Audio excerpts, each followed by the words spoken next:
بسم اللہ الرحمن الرحیم۔ کیا آپ نے کبھی محسوس کیا ہے کہ کبھی کبھی ایک ہاں کہنا بہت آسان ہوتا ہے، لیکن وہی ہاں انسان کی روح کو ہمیشہ کے لیے زخمی کر دیتی ہے؟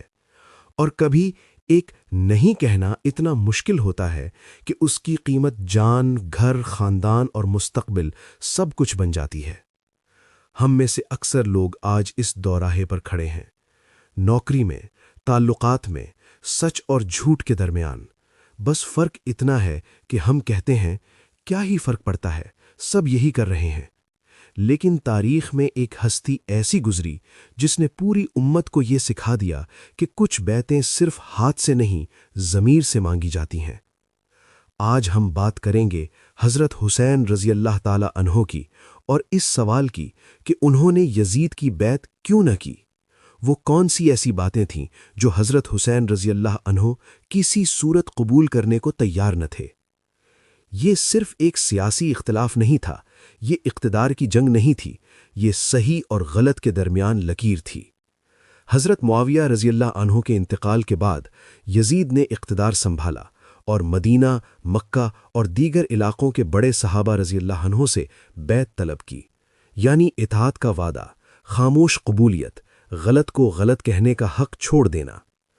اب یہاں ایک لمحے کے لیے رکیں، اپنے دل سے پوچھیں، اگر آپ کے سامنے ایک ایسا نظام آ جائے جو آپ سے کہے خاموش رہو، سوال نہ کرو، حق کو حق مت کہو، بس ہمارے ساتھ کھڑے ہو جاؤ، تو آپ کیا کریں گے؟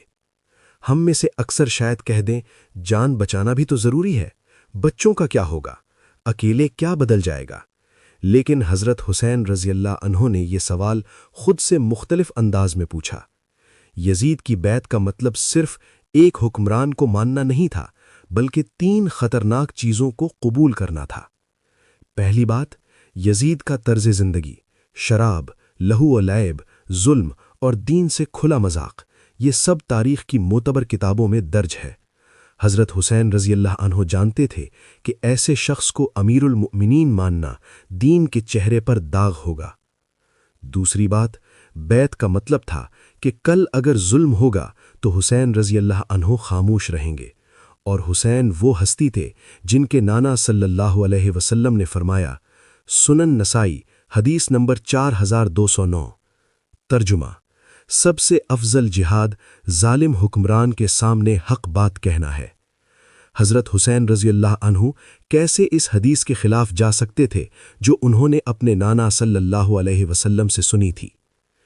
تیسری اور سب سے خطرناک بات، اگر حسین رضی اللہ عنہ بیعت کر لیتے تو آنے والی نسلیں یہی سمجھتیں کہ دین صرف اقتدار کے ساتھ چلتا ہے، حق ہمیشہ طاقتور کے ساتھ ہوتا ہے۔ حضرت حسین رضی اللہ عنہ نے فرمایا، مجھ جیسا یزید جیسے کی بیعت نہیں کر سکتا۔ یہ جملہ صرف ایک شخص کا انکار نہیں تھا، یہ ایک اصول کا اعلان تھا۔ قرآن ہمیں کیا سکھاتا ہے؟ اللہ تعالیٰ فرماتے ہیں، اور ظالموں کی طرف ذرا بھی نہ جھکنا ورنہ تمہیں آگ آ پکڑے گی۔ اللہ یہ کیوں فرما رہے ہیں؟ کیونکہ انسان کا دل آہستہ آہستہ سمجھوتے کرتا ہے، پہلے خاموشی، پھر توجیہ، پھر عادت، اور آخر کار ضمیر کی موت۔ حضرت حسین رضی اللہ عنہ نے یہی زنجیر توڑی۔ آج ہم اس واقعے کو صرف ماتم تک محدود کر دیتے ہیں، لیکن اصل پیغام ہمارے آج کے لیے ہے۔ آج کا یزید ضروری نہیں تخت پر بیٹھا ہو، آج کا یزید ہماری نوکری میں بھی ہو سکتا ہے جہاں ہمیں جھوٹ پر دستخط کروائے جائیں۔ آج کا یزید سوشل میڈیا پر بھی ہو سکتا ہے، آج کا یزید ہمارے اندر بھی ہو سکتا ہے جو کہتا ہے چپ رہو، آسانی اسی میں ہے۔ حضرت حسین ہمیں یہ سکھاتے ہیں کہ سکون ہمیشہ آسان راستے میں نہیں ہوتا، سکون ہمیشہ صحیح راستے میں ہوتا ہے۔ اب سوال یہ ہے کہ ہم کیا کریں؟ یہاں 3 عملی قدم ہیں جو آپ آج ہی شروع کر سکتے ہیں۔ سٹیپ 1، آج ایک جگہ سوچیں جہاں آپ صرف آسانی کی خاطر خاموش ہیں، کسی ایک غلط سمجھوتے کو دل میں پہچانیں، صرف پہچاننا ہی پہلا جہاد ہے۔ سٹیپ 2، اپنی نیت درست کریں، ہر بار خود سے کہیں میں حق کے ساتھ ہوں چاہے میں اکیلا ہی کیوں نہ ہوں، یہ جملہ روز خود کو سنائیں۔ سٹیپ 3، ہر دن کم سے کم ایک بار حضرت حسین رضی اللہ عنہ کا نام لے کر یہ دعا مانگے، یا اللہ مجھے حضرت حسین جیسا ضمیر دے اور یزید کے سامنے جھکنے والا دل نہ دے۔ آخر میں حضرت حسین کربلا میں اس لیے شہید نہیں ہوئے کہ وہ جنگ چاہتے تھے، وہ اس لیے شہید ہوئے کہ دین زندہ رہے اور ہم آج یہ جان سکیں کہ حق کبھی مرتا نہیں، بس اس کی قیمت ادا کرنی پڑتی ہے۔ اگر آج یہ ویڈیو آپ کے دل کو تھوڑا سا بھی ہلا گئی ہو، اگر کہیں نہ کہیں آپ نے خود کو اس کہانی میں دیکھا ہو، تو کامنٹس میں لکھیں، یا اللہ ہمیں حق پر ثابت قدم رکھ، اور اس پیغام کو اس شخص تک ضرور پہنچائیں جو اس وقت کسی غلط سمجھوتے کے دباؤ میں ہے۔